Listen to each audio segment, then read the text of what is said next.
રાજકોટના કોટડા સાંગાણી તાલુકાના રામોદમાં રામનવમીના રોજ અનોખા લગ્ન યોજાયા હતા, જેમાં કાળા કપડામાં જાનૈયાનું સ્વાગત કરવામાં આવ્યું હતું તેમજ અંધશ્રદ્ધા અને કુરિવાજો અંગે જાગૃતિ લાવવા વિજ્ઞાન જાથાને પણ આમંત્રણ આપવામાં આવ્યું હતું। કોટડા સાંગાણી તાલુકાના રામોદ ગામના વતની મનસુખ ગોવિંદભાઈ રાઠોડ પરિવાર સદીઓથી ચાલી આવતી માન્યતા પરંપરાને દૂર કરવા અનોખું આયોજન કર્યું હતું, જેમાં વરરાજા તેમજ જાનૈયા સહિત પરિવારને સ્મશાનમાં ઉતારો આપી કુરિવાજોને તિલાંજલિ આપવાનો ઐતિહાસિક પ્રયાસ કરાયો હતો।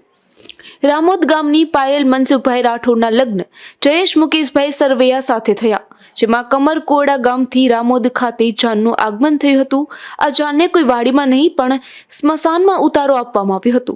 લગ્ન મુહૂર્ત અને ચોઘડિયા વગર ઊંધા ફેરા સાથે કરવામાં આવ્યા હતા તેમજ લગ્ન દરમિયાન લગ્ન મંડપમાં સપ્તપદીના બદલે બંધારણના સોગંદ લીધા હતા। આમ જૂની પુરાણી માન્યતાઓ ખંડન કરી અંધશ્રદ્ધા નાબૂદ કરવા માટે અનોખો પ્રયાસ કરવામાં આવ્યો હતો।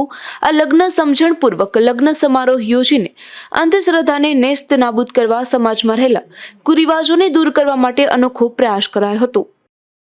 મારું નામ પાયલબેન મનસુખભાઈ રાઠોડ છે અને આ જે સમાજના કુરિવાજો છે એ બધામાં અમે માનતા નથી।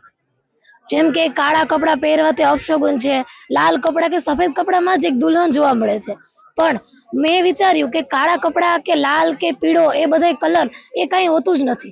બધા કલર પહેરવા એ આપણી ઉપર હોય છે। આપણે જેમ કે કીધું કે આપણી ઉપર હોય છે કે આપણા વિચારો છે એકદમ સ્પષ્ટ અને હોવા જોઈએ, સારા હોવા જોઈએ। એટલે એ રીતે કાળા કપડાં ને બધું જે છે મુહૂર્ત ચોઘડિયા આ બધું ખોટું છે। આજે સ્મશાન ખાતે લગ્ન કરવા આવ્યા છો। આજે હું સ્મશાન ખાતે જે લગ્ન કરવા આવી રહી છું તે મારા માટે બહુ સારું છે કે હું એક ઉદાહરણ આપું છું સમાજને કે આ બધું જે છે ચોઘડિયા મુહૂર્ત આ બધું ખોટું છે, આમાં તમે ના માનો।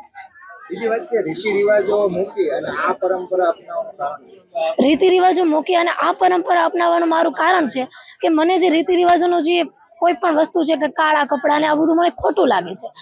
જેમ કે દીકરીને લગ્ન લેવાય તે પેલા ક્યાંય પણ જવાનું ના હોય, લીંબુ બાંધવું આ બધું એ બધું મને ખોટું લાગે છે। મારું નામ સરવૈયા જય મુકેશભાઈ છે। અમે કમરકોટડાના રહેવાસી છીએ અને આ લગ્ન દ્વારા અમે એક જ ખાલી મેન અમારો એક જ ઉદ્દેશ છે કે ગમે તે વસ્તુ હોય એમાં શ્રદ્ધા રાખવી જરૂરી છે, અંધશ્રદ્ધા રાખવાની કોઈ જરૂરિયાત છે નહીં। એટલા માટે આપણે ગમે તે વસ્તુ ચોઘડિયા જે હોય એમાં વિશ્વાસ રાખવો જોઈએ પણ અંધવિશ્વાસ ન રાખવો જોઈએ। તમને આ પ્રોગ્રામ કરવાની ઈચ્છા છે? હા, પહેલાં તો અમે આ રીતનું વિચારેલ નહોતું, પણ આ જ્યારે અમારા જે સસરા છે એમણે કીધું તો એ પછી અમે જરાક વિચાર્યું કે આ જે ચોઘડિયાન જે અંધશ્રદ્ધા જે લોકો રાખે છે તો અમે આ લગ્ન દ્વારા અમે જે આ કુરિવાજો જે ચાલે છે તો અમે આપણે એને બીજા માણસોમાં આપણે આ લગ્ન દ્વારા બીજાને ઉદ્દેશ આપી શકીએ કે આ રીતનું માનવાની જરૂર નથી। જો કે મારું નામ મનસુખભાઈ ગોવિંદભાઈ રાઠોડ, ગામ રામોદ। મારી દીકરીના લગ્ન આજરોજ સ્મશાનમાં રાખવામાં આવેલ છે, જે વિજ્ઞાન જાથાના આયોજનથી રાખવામાં આવેલ છે। અને આ જે કાંઈ અંધશ્રદ્ધા છે, જે કુરિવાજો છે કે ભાઈ જે મુહૂર્ત ચોઘડિયા છે, મુહૂર્ત ચોઘડિયાની અંદર કોઈ લગ્ન હોય તો એમાં મરણ થઈ ગયું હોય તો ન જાય, દાડા દપાડાનું ખાય નહીં, કોઈ મેલી જગ્યા ઉપર પગ પડી ગયો છે, દીકરીને કાંઈક થઈ ગયું છે, આ બધી વસ્તુ જે છે એ અંધશ્રદ્ધા છે।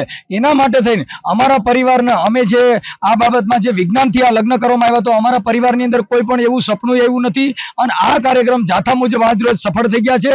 અમારા ઘરમાંથી કોઈ પણ આવા રીત રિવાજને આજ રોજ વિજ્ઞાન જાથાના જયંતભાઈ પંડ્યા મારફત અમે આને તિલાંજલિ આપવામાં આવી છે કે અમે એક બાજુ લગ્ન હશે એક બાજુ મરણમાં પણ કાંધ દેશું, કેમ કે અમને કોઈ શુભ કે અશુભ અમને નડતું નથી।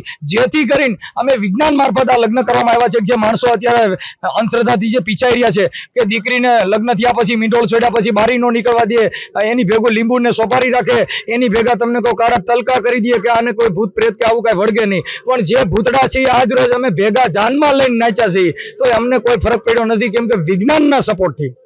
જાથાના ચેરમેન એડવોકેટ જયંત પંડ્યા જણાવે છે કે મુહૂર્ત ચોઘડિયા માનવીય બનાવે છે, કુદરત પ્રાકૃતિક નિયમ સાથે કશી લેવા દેવા નથી।